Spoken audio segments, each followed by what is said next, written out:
and welcome back to day 2. I'm glad to see that we didn't lose the entire class except for 5 people.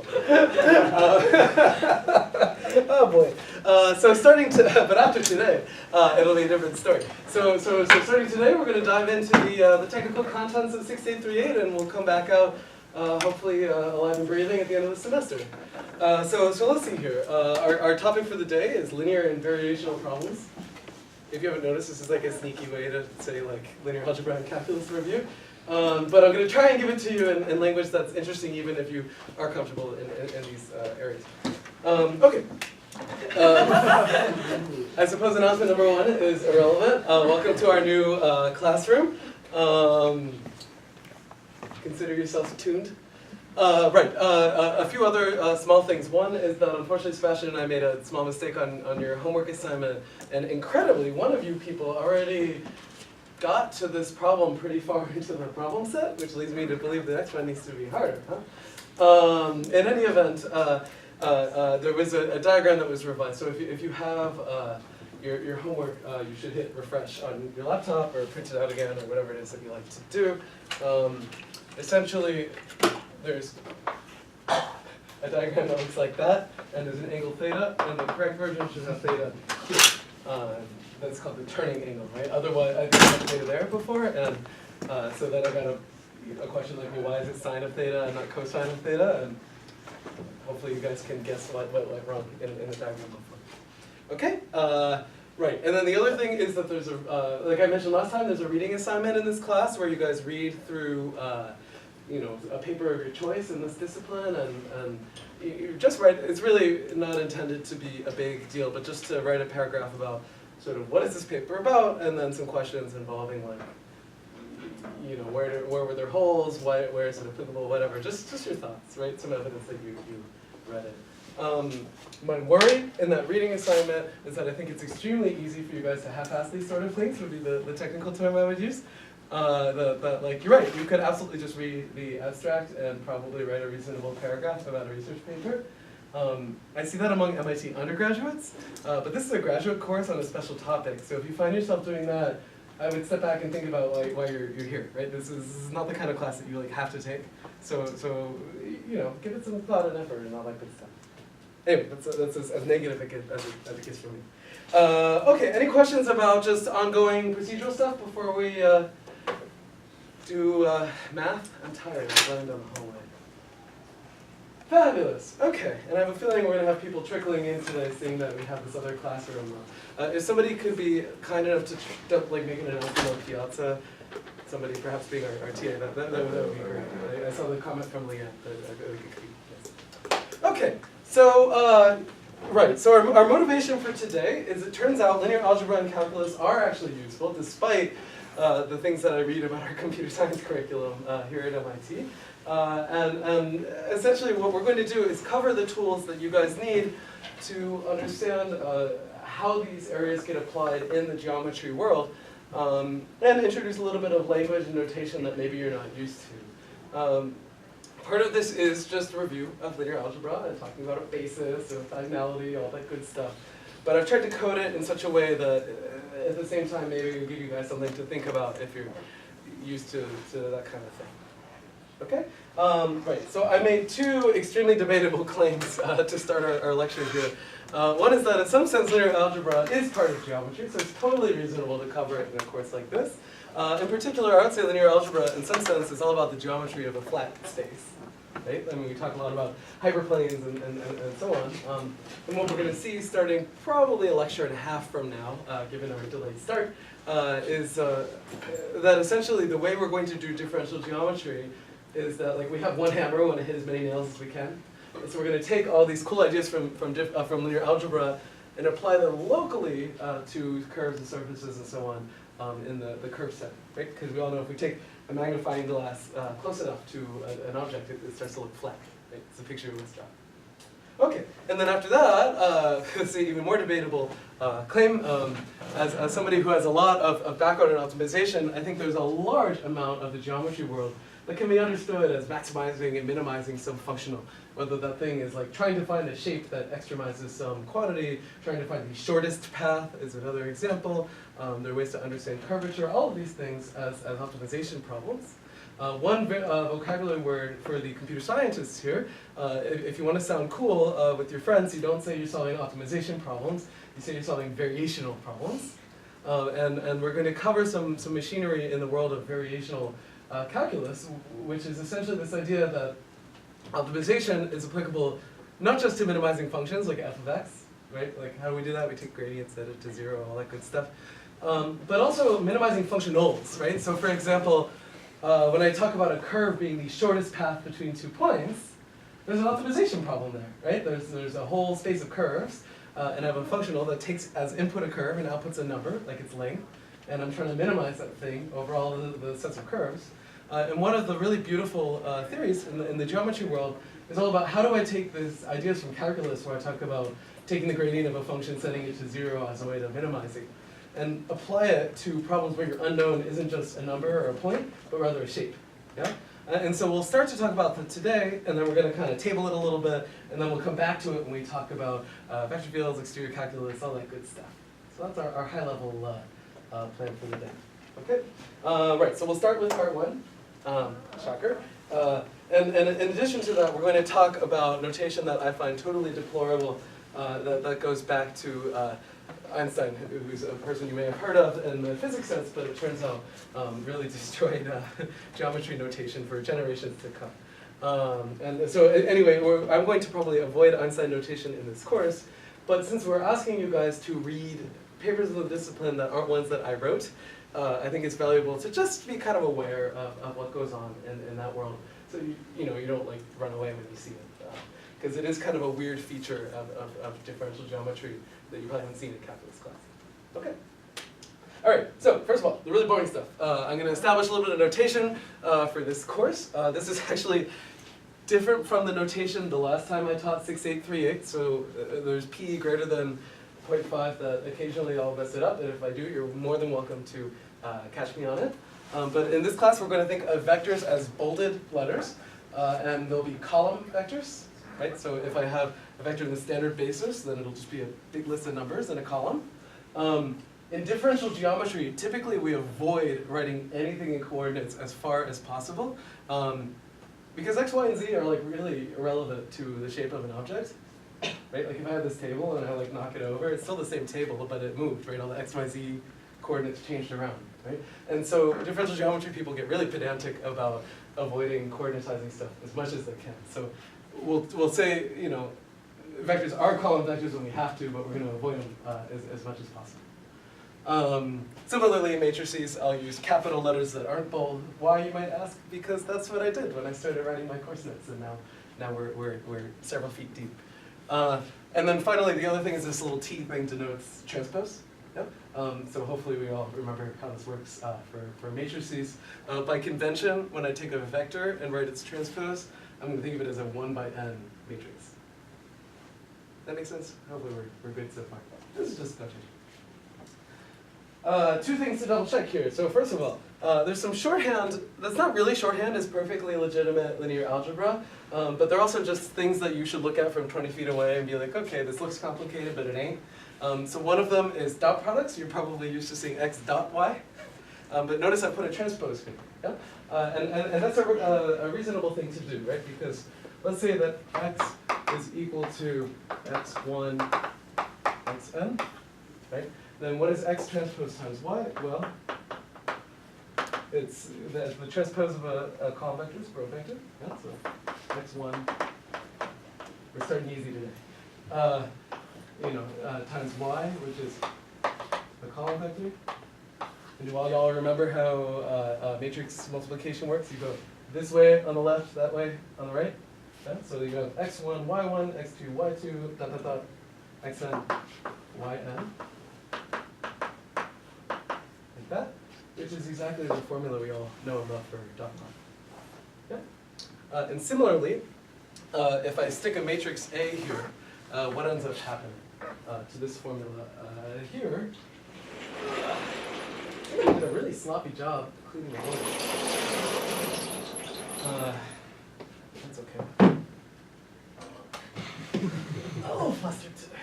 Okay. Right, so if I have x transpose times a matrix times y, okay, so that's x1, xn, and then we have, oh boy, I'm already going to get the notation for later in this lecture going. A12, A1n, A1, AN, N1. Right, that's what this looks like when I write it all out. By the way, I have terrible handwriting. You should not feel shy about stopping me if you can't read something. Okay? And if we follow through all of our matrix vector products, what do we get? We get a sum j of x, I, y, j, a, I. Yep. So this thing is called a quadratic form. You see that it's quadratic in x and y because they're multiplied by each other. And this notation is just really slick notation for exactly that. Notice that if I put the identity matrix here, I get the dot product. Cool? Okay, so that's going to be our basic setup for the day, and now I'm covered in chalk.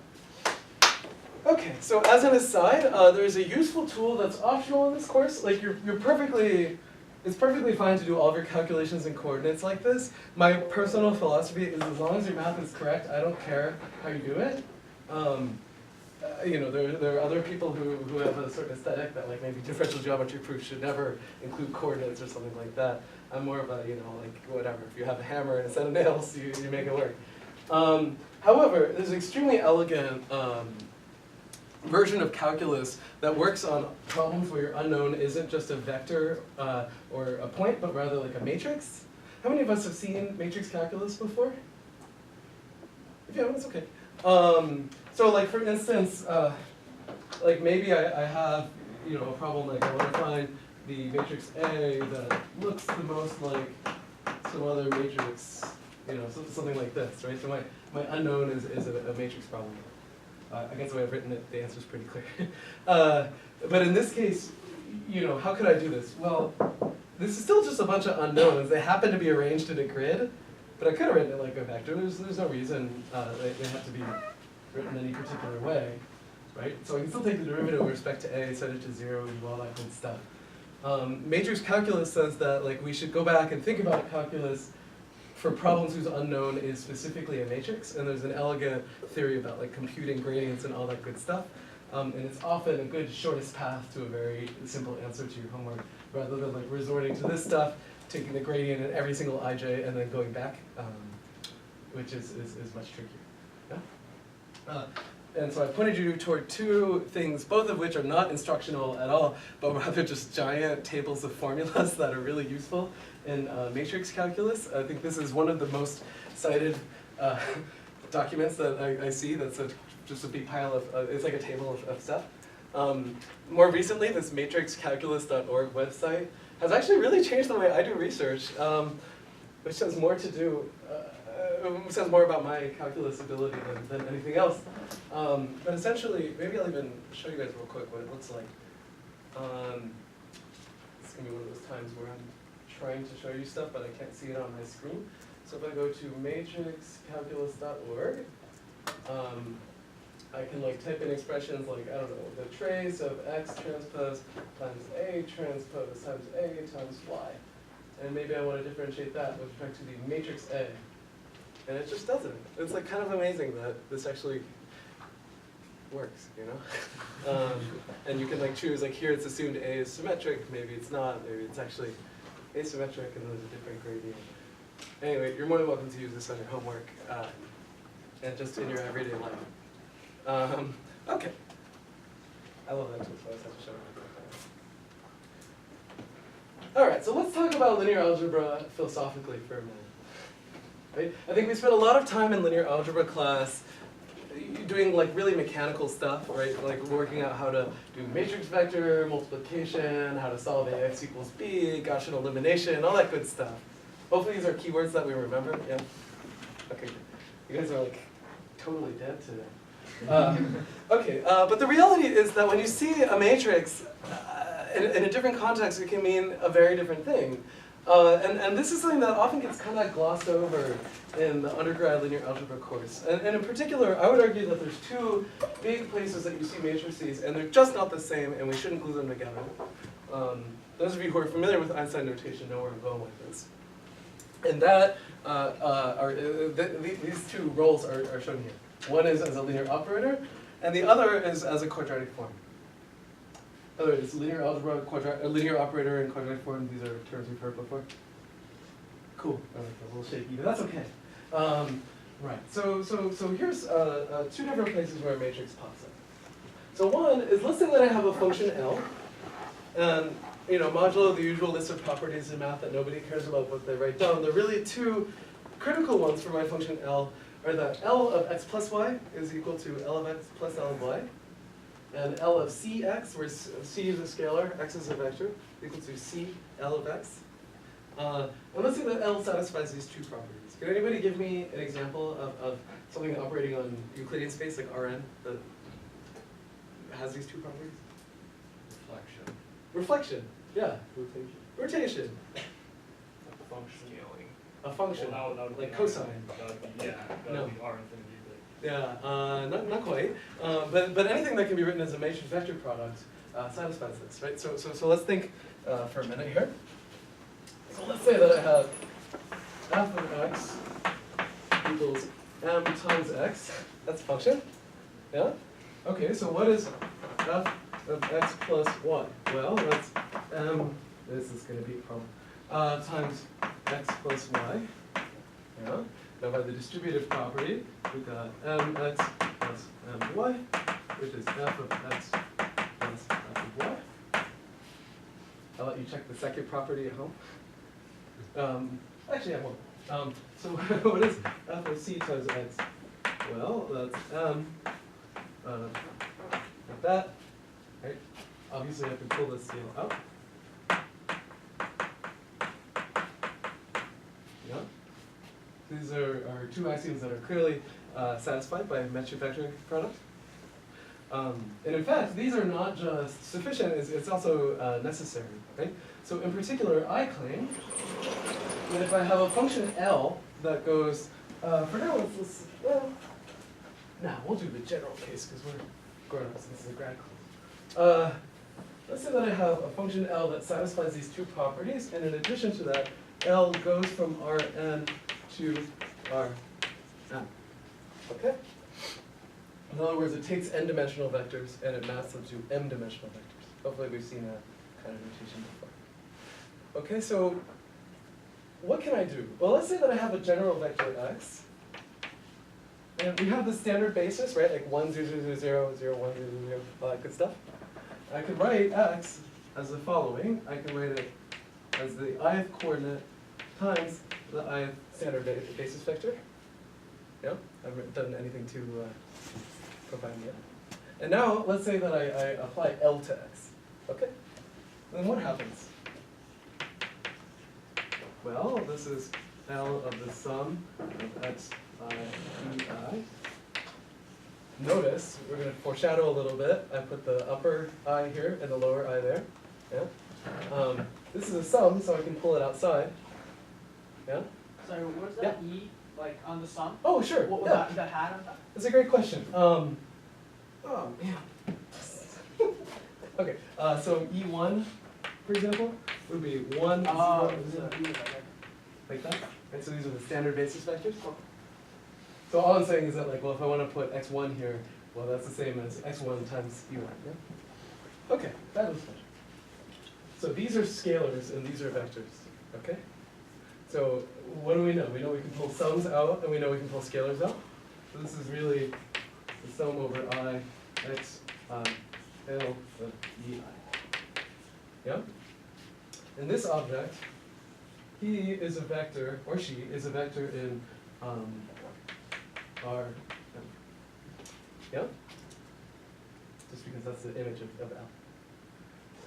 Okay, so this is a proof I think you guys could have all written at home. But it's actually really profound. Do you see that? What it says is that if I have these two properties for a function L, it is sufficient to know where L maps just these n vectors here, and then I can fill in where L takes anything else, right? Just by this formula here. Okay. So in fact, you know, when I've notated it here, like for all we knew, there could have been like, you know, cosine, sine, secant, tangent, whatever. That cannot be the case. L really takes this particular form, and that is what motivates matrix vector multiply, right? So if I think of these as vectors in Rm, I could take L of E1, L of E2, and so on, and just stack them together into a giant matrix. Hopefully you guys kind of understand this notation here. There's a bunch of column vectors, and I'm just combining them one by one. And then I can multiply that by the vector x, n, and take a look at what happens. I get x1 times L of E1 plus x2 times L of E2, and so on. Right? So this is L of x.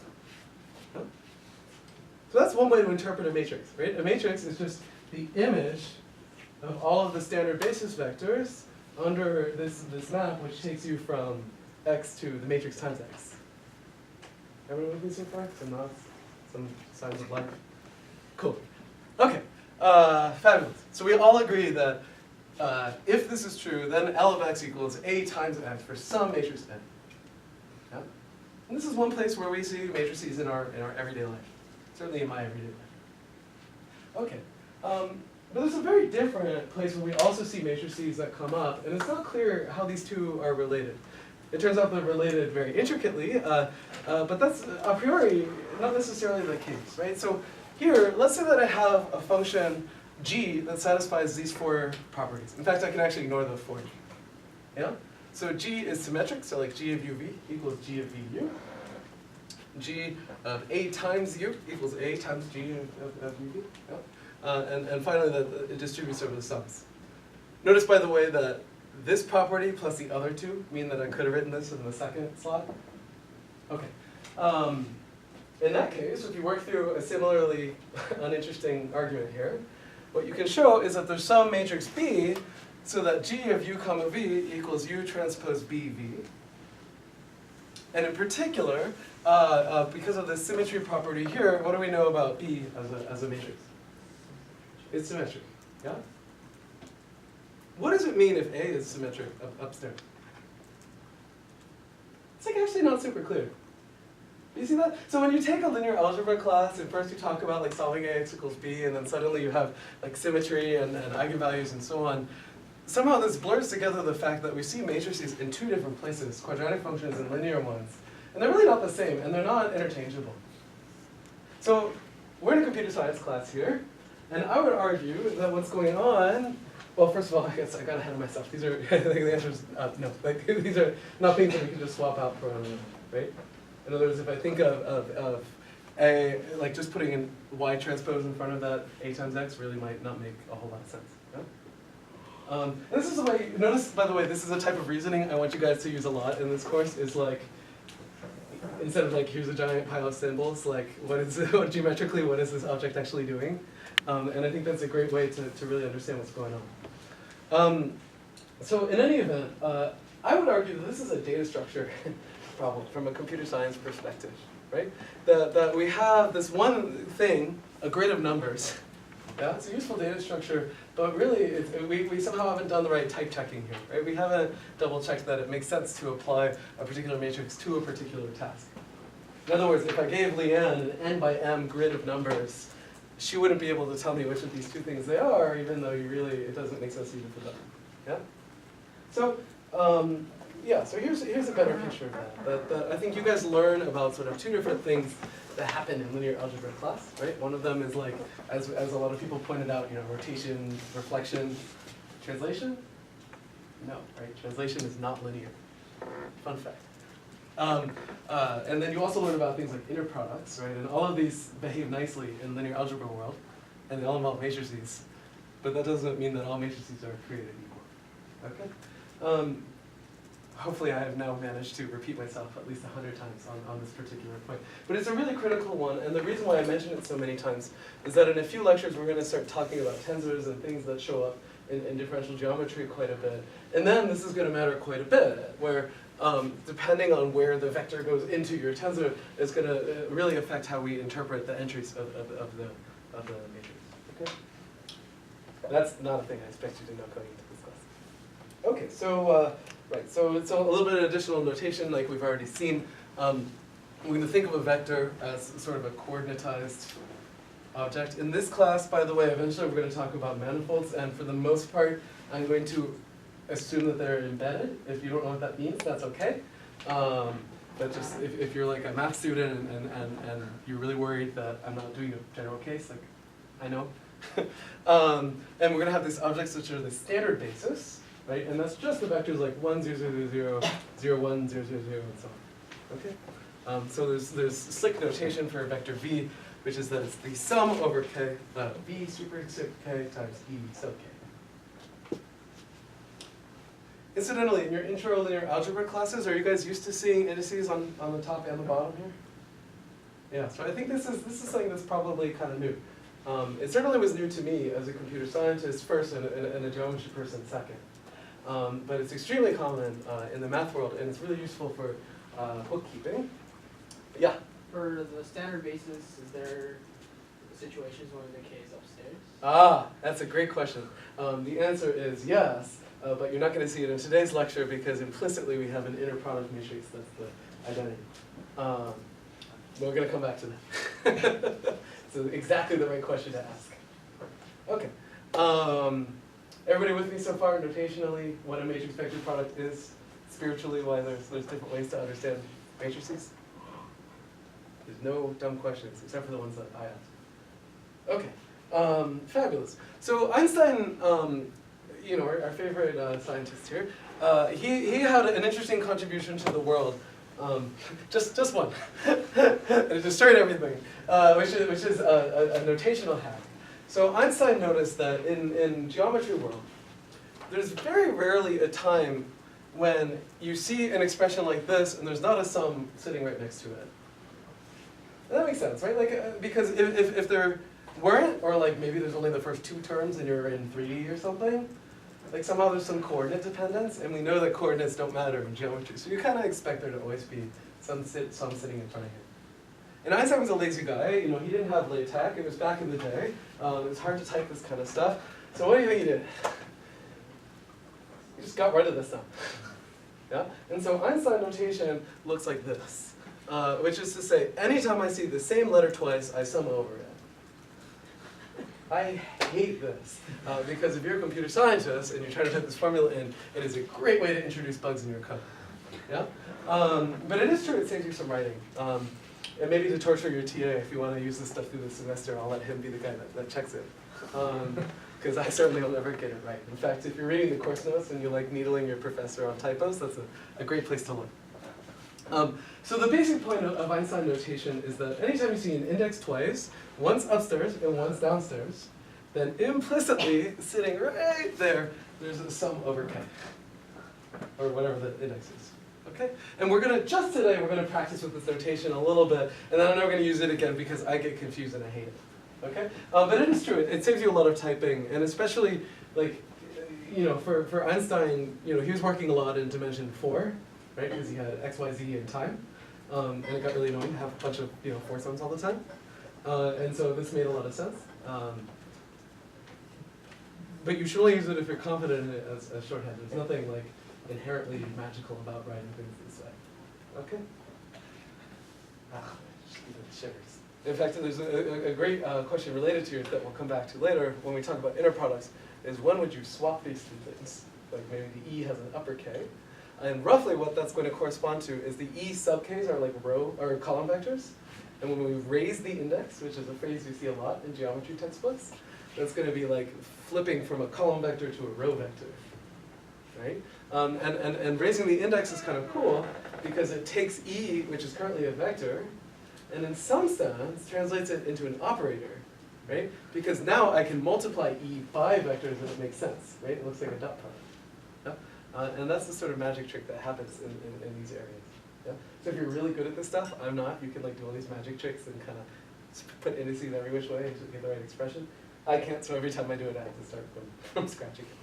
Okay, but to give some examples where Einstein notation is kind of useful, I mean, I really gave you guys a hard time about this message here, right? That matrices appear in two different places and have two different interpretations that are not interchangeable, right? And how do you think Einstein is going to resolve these issues?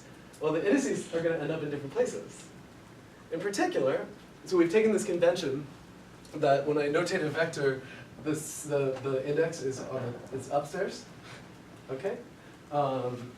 Which is standard. I checked Wikipedia again yesterday just to triple check. So take a look at what matrix vector multiply looks like, yeah? So here I've taken a matrix and I've given it one lower index and one upper index. Right? So remember, if I do matrix vector multiply, we're going to do like a lot of the Becquerel today, trying to do earlier algebra. So I go across this way and down that way. Yeah, so I get like L sub 1, L sub 2, and so on. Everybody agree that this is the matrix vector multiply? But take a look at what happened here, right? So now there's a lower k and an upper k. So those go away, and I'm left with an upper index, which is good because we have the convention that vectors are upper indexed. Isn't that slick? So now let's talk about inner products, right? So remember we had like, you know, x transpose times m times x is sort of the inner product looking matrix. So let's take that matrix G. Maybe in the next class I'm going to just have one projector. Would that be okay?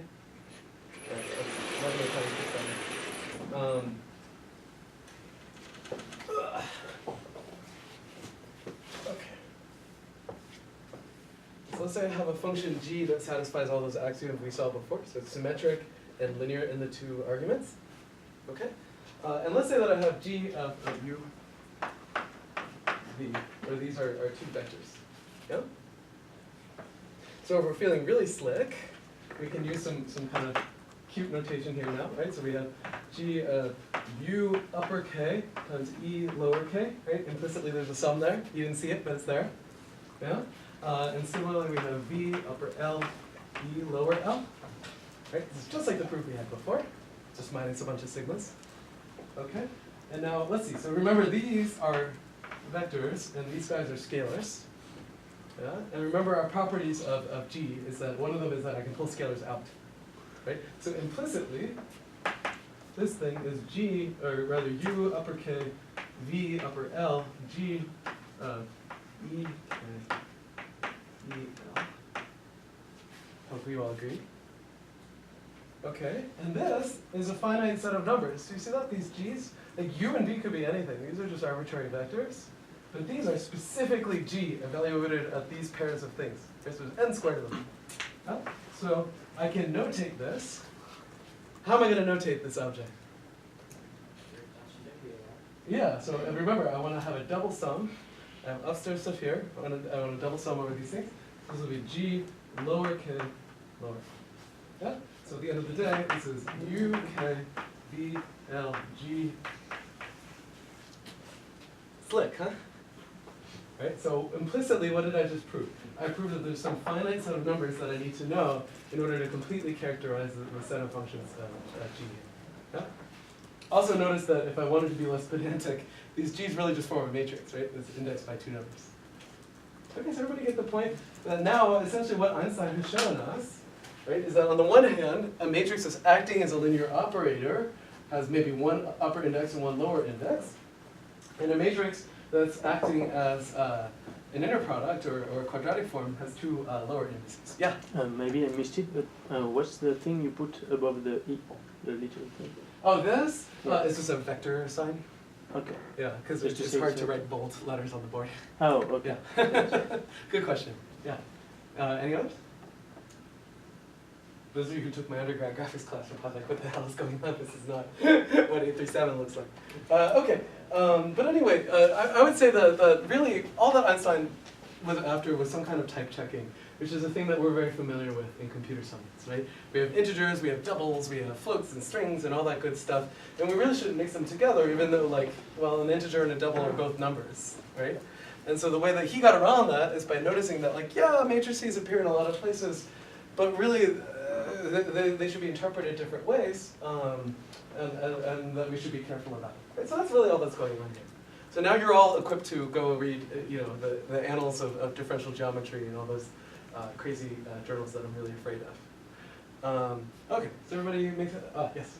So I think I understand what you mean about not just like one-timely taking transposes is kind of applicable. This could be used in counts of like non-regular metric, Mm-hmm. like non-value metric. But maybe could you like get maybe like really more specific? Like, can you give me an example of when I can just like freely take a transpose? Like what goes wrong if I do conflate these two? Oh, well, it's a free country. You can do anything you want.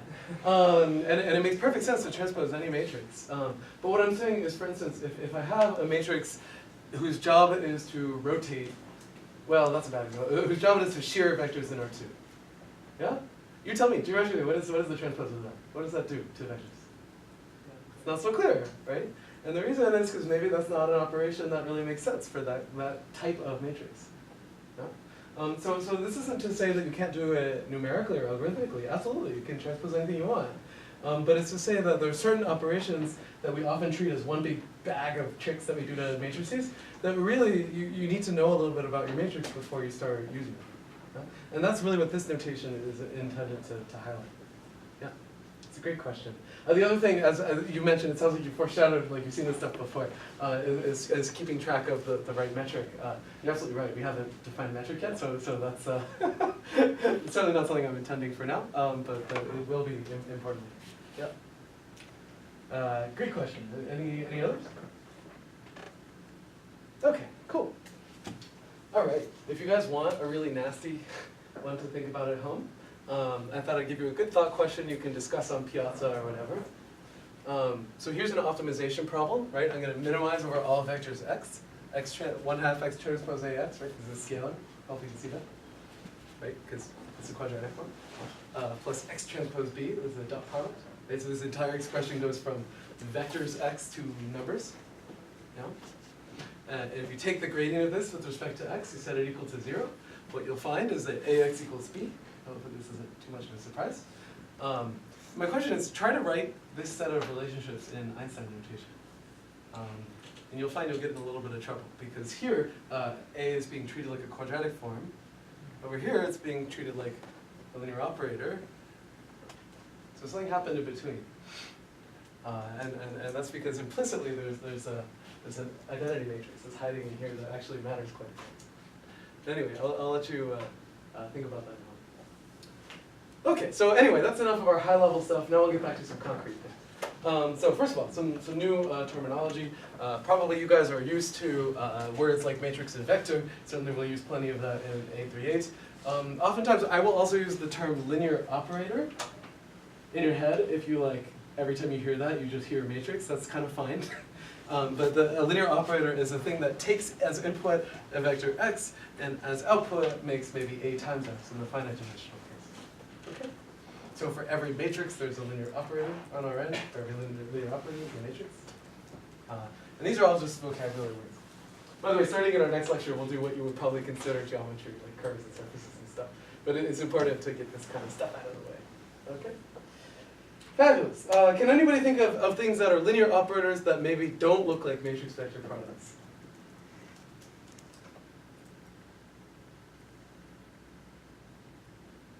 In a sense, we already proved that in a finite dimensional space that can't happen, right?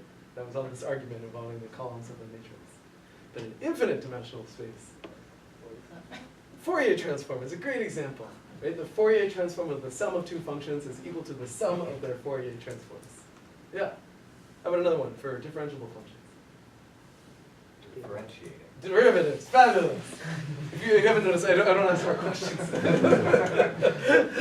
Absolutely. So a great example here. So here C infinity is like the set of differentiable things, functions on R. So they take in a number, output another number. Like cosine, sine, secant, exponent, x plus 3, all of those are in C infinity. Okay, and here I've given you a linear operator which takes as input a function and outputs another function. So let's do an example real quick.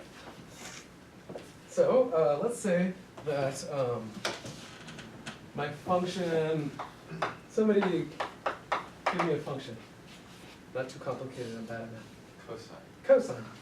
Give me another function. So we're going to come back to that one. X, sure, or that's, that was intended to be a t. T squared, okay? So then what is L of f? Well, this thing is a function, so you want some really bizarre notation. There you go, right? So L takes f to another function, and that function is a function of t. I'm purposefully using bad notation because I want you guys to get used to it, because unfortunately all of this stuff appears in geometry world. Okay? If it's easier to read, maybe practice that stuff back. Okay, what is L of f of t? Okay, so I took minus the second derivative. I'm sorry, there's a t here and x there. Hopefully you can translate. Minus 2, thank you.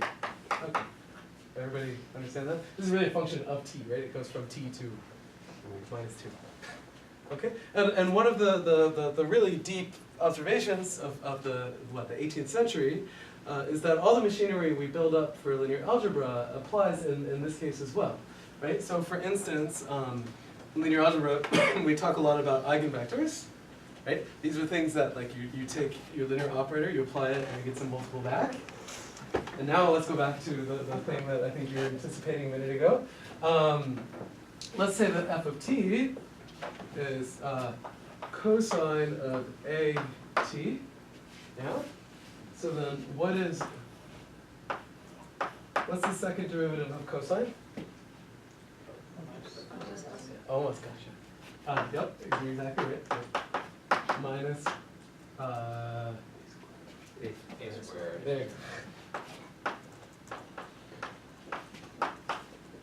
But oh my heavens, something weird just happened here. What is this out there? Well, it's exactly f of t again, right? So it's minus a squared f of t. Minus. Oh, you're right. I'm sorry. Yeah. Okay, so wait, do I believe you? You erase both minus signs. No. Because the minus Oh, signs yeah, negative I'm out. sorry, because the last version of my lecture notes didn't have that minus there, but I was trying to agree with my Laplace operator later. This is what's going to happen a lot in this class. Okay, so you're absolutely right. So I took a function f, and I got a number, a squared times f. So this thing's kind of like an eigenvector, right?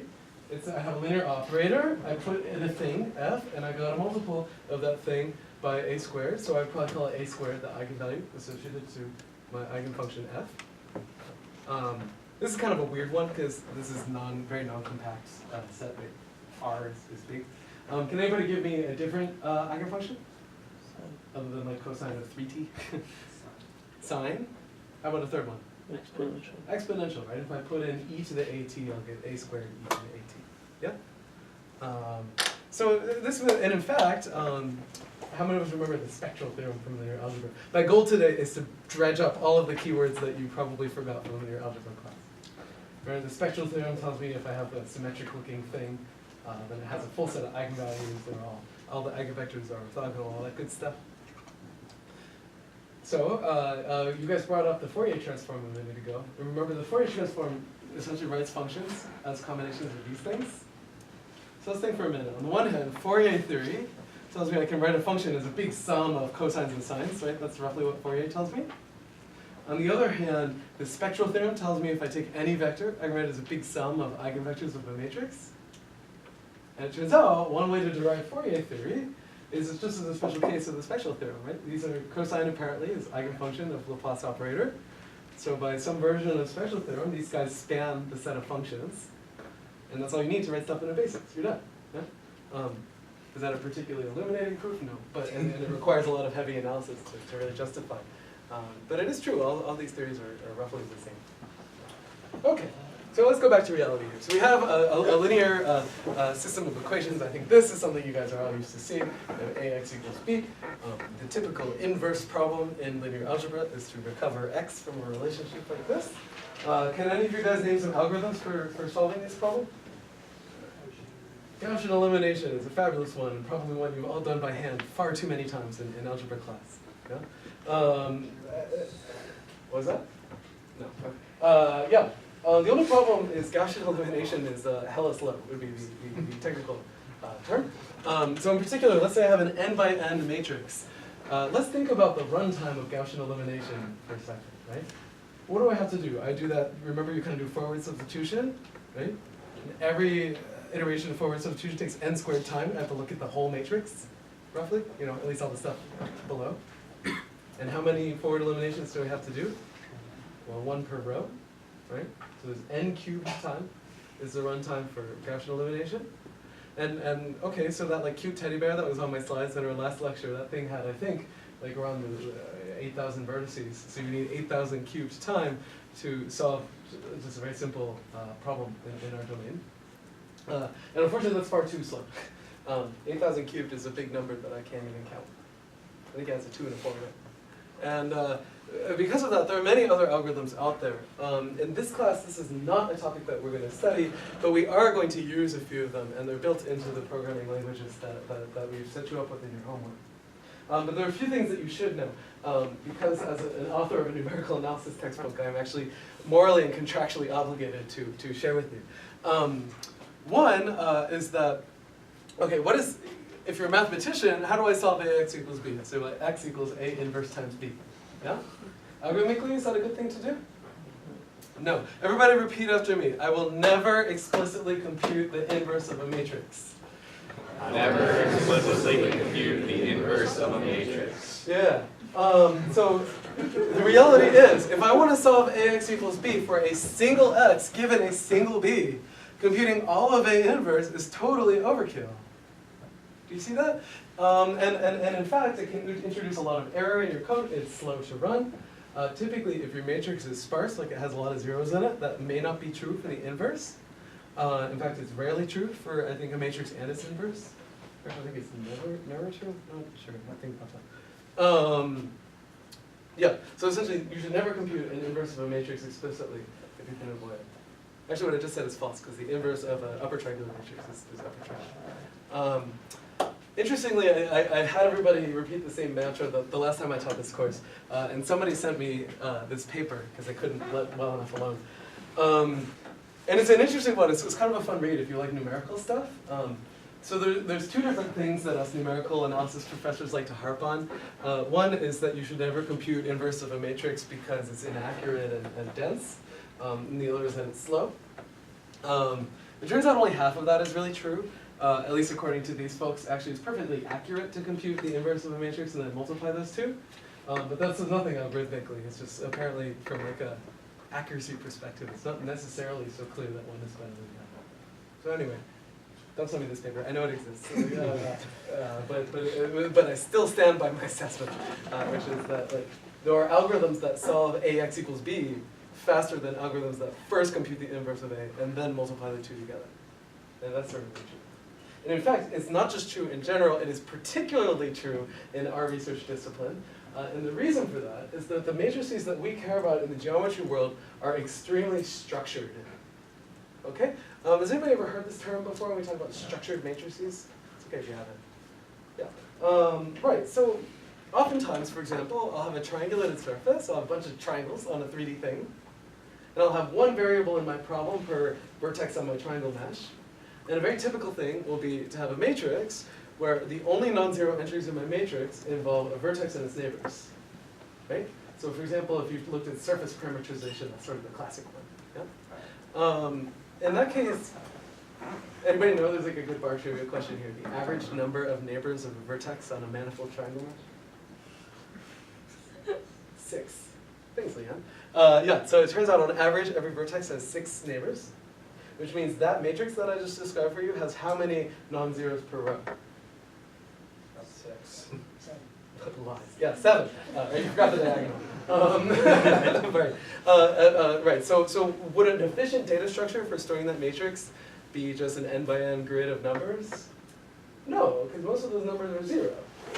Right? So instead, typically what we do is we store a matrix implicitly as a long list of row, column, value indices, and there's all kinds of special algorithms for inverting matrices in that form. Okay? The lucky thing for you is as long as you use the sparse command in MATLAB and then use backslash to solve a linear system, it will just choose the best one and do it for you. It's really, really good at it. Okay? So in this class, we're going to kind of view that as a bit of a black box. But just as a quick example, let's say that I want to solve the following, I guess it's not partial differential equation, ordinary differential equation, one variable. So I'm given the second derivative of a function f, and I'm trying to find the actual values of f. And in addition to that, I know the values of f of 0 and f at 1. Okay? Everybody get the setup here? So my input is the function g, and this relationship, and my output is f. So how would I discretize this problem? Well, one simple thing to do is to take all of the values in f and g and write them on a line. Right?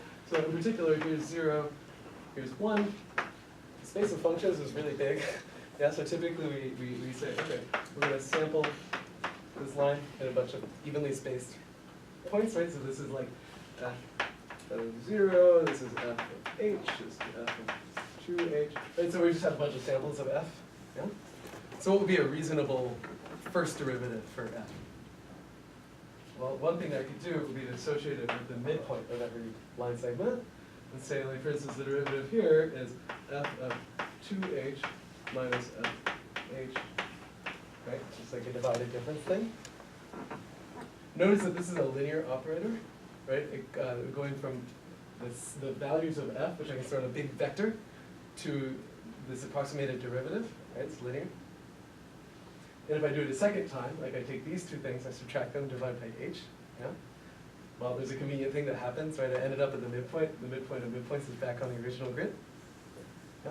And I get a stencil, like here, this is like a stencil that looks kind of like 1 minus 1. Right? There's a 1 here, minus 1 there. And it gets kind of dragged along the grid. The second derivative ends up looking like 1 minus 2, 1. Which kind of makes sense, right? Because you have a 1 and a minus 1, a 1 minus 1, put them on top of each other. And so you get a matrix that looks like this. When you solve. I'm being a little sketchy here. We started late, and I would prefer not to spend a ton of time in this class on this. But does this basic thing make sense, that this kind of looks like a second derivative? I left out the 1 over h squared on the left-hand side.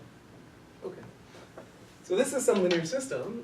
Notice I was sneaky, and I assumed f of 0 and f of 1 is 0. So in effect, like, there's a 1 sitting on the end of the matrix here, and a 0 at the end of this vector that I just removed. And this is a linear system that I got. Okay, and the point here isn't like how to solve this very particular equation, that doesn't matter so much, but rather to just step like 20 feet back and look at this matrix and see all the cool things that are true for this thing. Yeah? One of them is that this matrix is extremely sparse. Do you see that? These are all zeros. In fact, I haven't even written zeros, so it's just white space there, which is pretty typical. Yeah? But yet, what is this inverse? It's not so obvious, yeah? And that's just to say that even though this is an extremely simple pattern matrix, the process of inverting it isn't any easier conceptually, but you might need some specialized algorithms that know the fact that there's only a linear number of unknowns here, okay? Or of entries. Okay, by the way, any other structure you guys can find in this matrix? Okay. It's banded, that's absolutely true. That means that it's only non-zero, kind of close to the diagonal. What other stuff? Symmetric, absolutely. Your row sums are mostly 0. The row sums are mostly 0. That's actually a critical one, and it's a special property of the second derivative operator, and one that we'll use a lot. We'll talk about Tutt's theorem in a few lectures, and that's the really necessary thing there. Anything else? There's one that I don't expect you guys to be able to eyeball. This thing is also a positive definite, or negative definite, I never get it. Negative definite. And that's also another property of the matrix you can use. So all of this is just to say that the more you know about the structure that you have, the better you can do. And then at that point, you control F in the Mathematica or MATLAB or Julia documentation, and you find the algorithm that fits the structure that you have. Yeah? So essentially, there's all kinds of nice structure you can have here. And if, for purposes of this class, my one strong suggestion is anytime you have a matrix, unless you have good business not to store it as a sparse object, and that's almost always the right thing to do. And if your code is super slow and you come into my office hours, what do you think the first question is I'm going to ask? are you using a sparse matrix? Yeah. Okay, so those are the basic considerations here, is that you should never construct the inverse of a matrix explicitly. By the way, if you guys have MATLAB on your machines right now, type in that matrix I just showed you on the screen and compute its inverse. I'll look the other way while you do that. And what you'll see is it's dense. It's not a sparse matrix. And as much added structure as you can find is going to help you out. And whether that's sparsity, symmetry, and I underline sparsity because that's a really critical one. Positive definiteness helps with certain other algorithms and so on. So if you like this kind of stuff, there's a whole literature on linear algebra specifically for geometry processing, and it's actually quite necessary, especially if you have these like high-speed architectural software that has to solve these problems really quickly while the architect is like editing, the building, and they want to know if it's going to fall or not. So here's some Google search terms you can look at. These are again out of the scope of our course, but kind of fun. Essentially, the linear solvers kind of fall into two categories, right? There's ones that directly solve.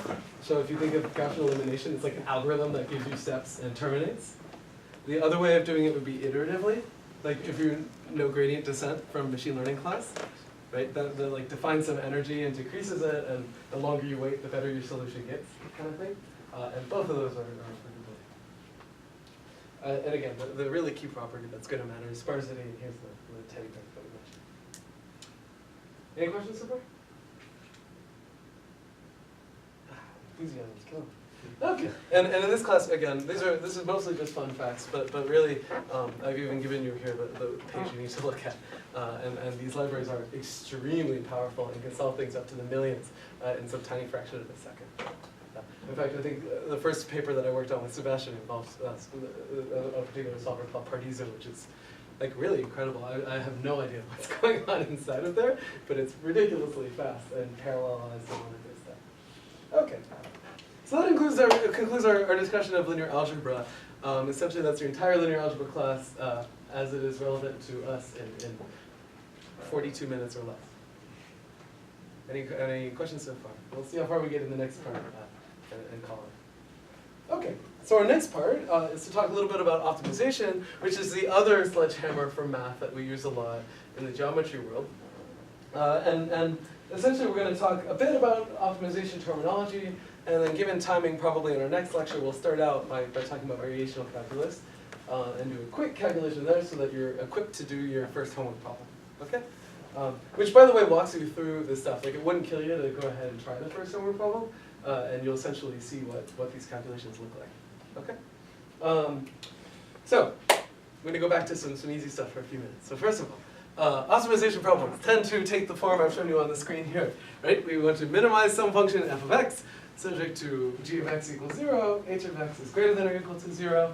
I think we've all seen notation that looks like this in some class or another, whether it's machine learning, operations, calculus, I don't know. All the, optimization is a powerful language. Just so we're all on the same page, the function f of x that we're trying to minimize we'll call the objective or energy function.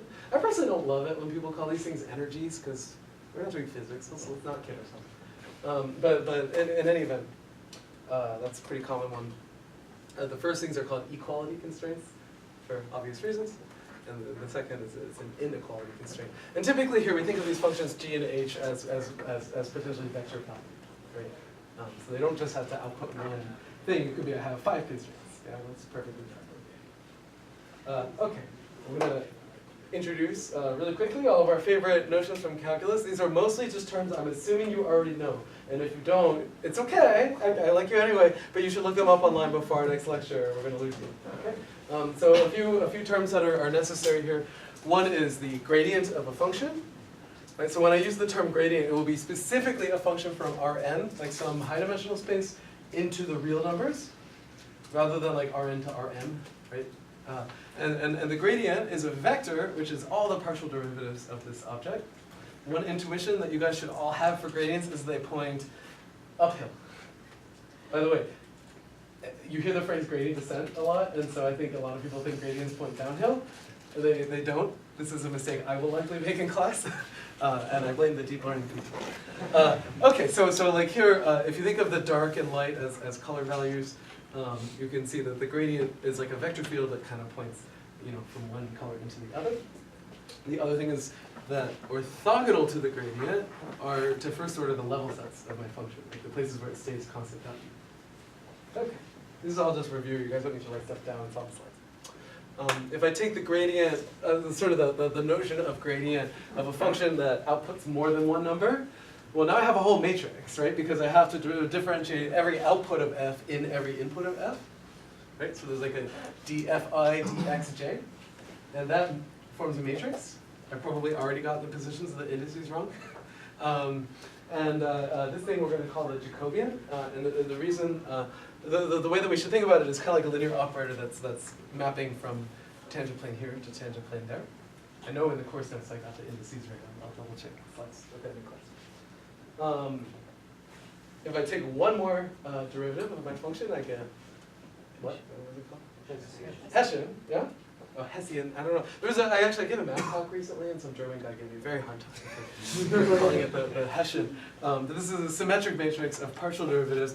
And again, here we're going to assume that the output is single value, because otherwise things get complicated. Okay, so these are all the basic terms that we're going to need. And of course, the Hessian allows us to do one extremely powerful thing, which is to take a function and approximate it with a second order kind of Taylor series.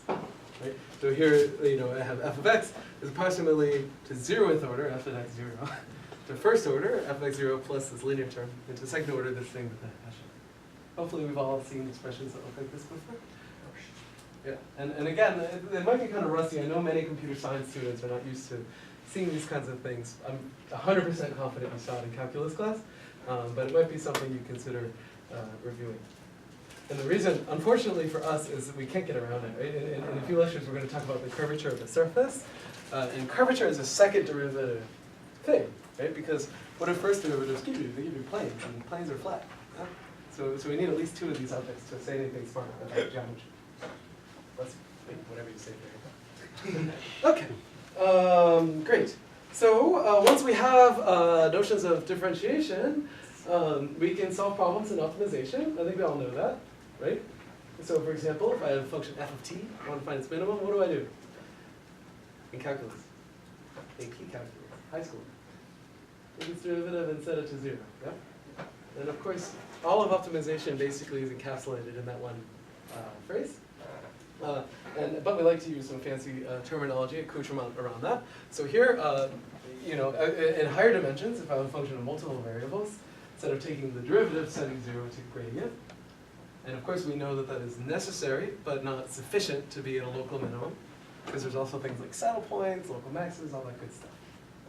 One thing we'll see is that for a lot of geometry problems, we tend to get lucky that it's very, very unlikely that you see critical points that aren't local minima, and that's something that we tend to be kind of sloppy about. But it is something that you should check. Like for instance, you could imagine that mean curvature flow, which is this thing that does gradient descent on the surface area, somehow reaches like a weird stable point, which is extremely unlikely, and I think actually corresponds in physics to some really bizarre, God knows what, black hole sitting. Okay, but for our purposes, essentially the reason why I harp on optimization quite a bit is that there are so many problems that can be just notated in using the stuff in the green box here, right? And of course, I don't just mean like problems like, Magnus has $10 and wants to buy 5 fish and 20 bananas and his friends want this many, we have constraints and so on. But it just in terms of the sort of prototypical problems we solve in linear algebra and calculus, almost all of them can be written this way, right? So for instance, if I want to solve ax equals b, like the linear system, right, one way to do that would be to define a function, which is ax minus b, take the norm. What is the global minimizer of this thing? Well, it's the solution of ax equals b, right? That gives you 0. Yeah? Or similarly, if I want to solve the eigenvalue problem, ax equals lambda x, let's say a is symmetric. Actually, the way I've written it here, it doesn't matter. Yeah, let's assume a is symmetric here. Then one way to do this, and I'll let you check this at home using Lagrange multipliers, your favorite tool, is you can actually write it as a constrained optimization problem where your objective is the norm of ax, and your constraint is that the norm of x equals 1. Yeah? This is actually one way to think about eigenvalue problems that I think is the right way to think about them, but is rarely covered in undergrad linear algebra class. if you like that, I can point you to an excellent textbook on the matter, which of course was authored by myself. And then a third one is, we talk a lot about root finding problems. And of course, one way to do that is just to say, well, my objective is 0. I don't care. I just want to find a feasible point for the constraint. Yeah? And that's one way to find points for f of x, where g of x equals 0. Because in order to say that I solved minimize 0 such that f of x equals 0, I still got to satisfy the constraints. Right? Yeah. So this leads to a question, which is, let's say I have a piece of software, I sell it to you, I say it's $15, and my piece of software takes as input f, g, and h, and gives as output the x that solves, minimize f of x subject to g of x equals 0 and h of x greater than or equal to 0. This is not a hypothetical, this software exists, it's called fmin in MATLAB. Yeah? How well do you think it works? Really poorly, right? Because I can write so many different problems all in the same language. And by the way, this doesn't just include eigenvalues and linear systems, those are pretty innocuous. It also includes like the traveling salesman problem. Yeah? So if this piece of software were good, then P would equals NP, we'd have $1 million, all of that good stuff, right? And so in general, you shouldn't trust any product that tells you that it can do this stuff effectively. In fact, have you guys seen this movie it's called Traveling Salesman, about the government conspiracy? No? Where you have it, the reason why nobody's proven that P equals NP is that whenever anybody does, the government takes them away because they're afraid the economy is going to collapse. And those people, right, those would be the people writing the good software for this problem. So it doesn't exist. The government is taking them away. So my generic advice here is that you really should be using the simplest software. In other words, if your problem is structured, just like if your matrix is sparse, you shouldn't use a generic linear solver. More generally, if your optimization problem is structured, you shouldn't just be using like gradient descent and doing your rosary and hoping that you find the right point, right? And because of that, there are many tools out there that do a really great job on special instances of these problems. Yeah? So let's do a few examples real quick, and then we'll probably call it a day, thanks to our little classroom debacle today. So one of our favorite ones. I've given you an optimization problem here, which is quadratic subject to a linear constraint. Yeah? If you do your Lagrange multiplier condition, which is a thing that you guys should all be equipped to do, if you don't remember how to do that, you should go home and just give it a try. You can work it out on Piazza with your friends, it's fine. What you'll find is that there's a giant linear system that gives you x and your Lagrange multiplier all at the same time. Right? So is it really necessary for me to use optimization software at all at this point? You're not right. It's a linear system of equations, right? I can just use backslash in MATLAB. Yeah? Or similarly, a special case of this is our favorite problem in statistics class, right? The least squares. So here A might be a tall matrix, so I don't expect to solve this exactly. Well, one thing I can do is take this squared norm and expand it out, right? Remember the norm of a vector squared is the dot product of the vector with itself? Hopefully the phrase, I'm dredging up all of the boring stuff that you might have forgotten. And that gives me this expression here. These two things are equal to one another. Right? You can see like AX dot product with itself is X transpose A transpose AX. Yeah? Because remember a dot product is like X transpose Y.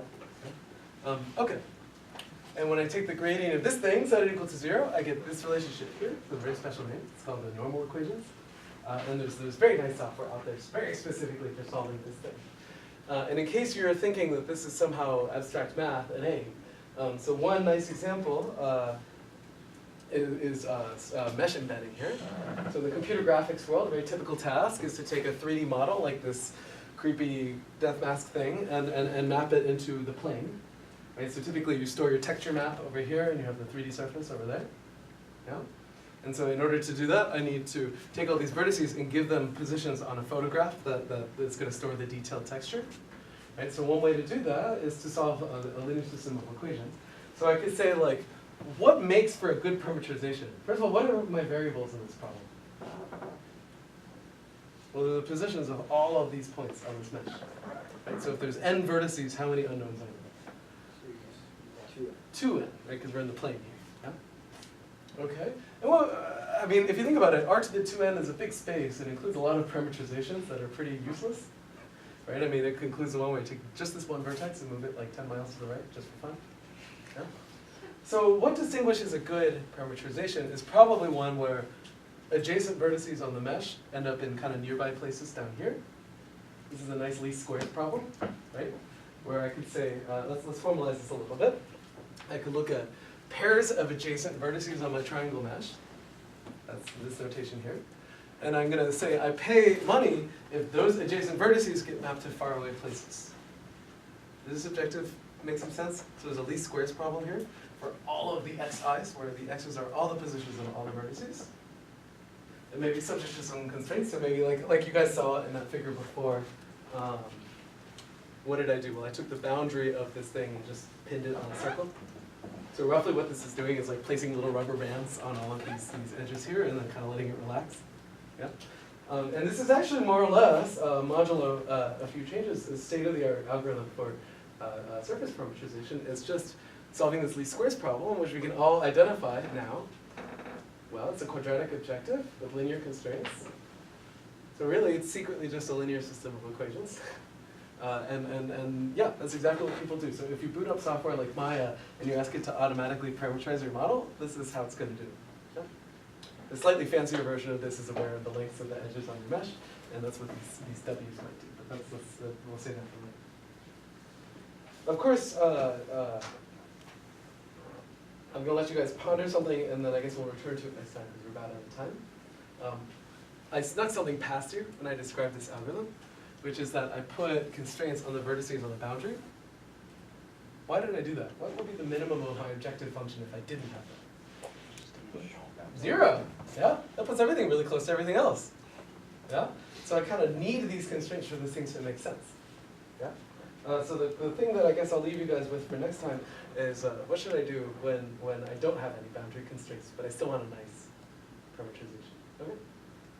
So anyway, we'll say that as a good thought question, and then when we come back, we'll use that to motivate the optimization problem on the next slide that we're going to think about. And in addition to that, we'll talk about variational derivatives. And then after that, finally, we will do some geometry and talk about curves. Okay? So with that, I'll see you guys on Tuesday. I gave the homework a shot. I promise you it'll be a headache to digest the notation if you're not used to it, and that's a good thing. So we'll see you next week, and yeah, thank you. I guess we'll be in this room for the rest of forever.